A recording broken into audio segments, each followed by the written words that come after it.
বঙ্গভবনের দরবার হল থেকে শেখ মুজিবুর রহমানের ছবি সরানোর পর এবার সচিবালয়ের ৩ উপদেষ্টার দপ্তর থেকেও ছবি সরানো হয়েছে।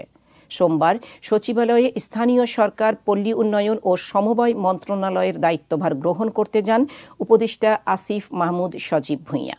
এ সময় তার দপ্তরে শেখ মুজিবুর রহমানের ছবি দেখা যায়নি। এ মন্ত্রণালয়ের জনসংযোগ কর্মকর্তা মোহাম্মদ গিয়াস উদ্দিন বলেন, উপদেষ্টার দপ্তরে শেখ মুজিবুর রহমানের ছবি ছিল না। নৌপরিবহন মন্ত্রণালয়ের উপদেষ্টা ব্রিগেডিয়ার জেনারেল অবসরপ্রাপ্ত এম সাখাওয়াত হোসেনের দপ্তর থেকেও শেখ মুজিবুর রহমানের ছবি সরানো হয়েছে বলে জানিয়েছেন জনসংযোগ কর্মকর্তা আরিফ বিল্লাহ। এছাড়া অন্তর্বর্তী সরকারের নতুন বস্ত্র ও পাট এবং বাণিজ্য উপদেষ্টা ব্যবসায়ী শেখ বশির উদ্দিন শপথ নেওয়ার পর সচিবালয়ে যান। তার দপ্তরেও শেখ মুজিবুর রহমানের ছবি ছিল না বলে জানান বস্ত্র ও পাট মন্ত্রণালয়ের জনসংযোগ কর্মকর্তা আসিফ আহমেদ।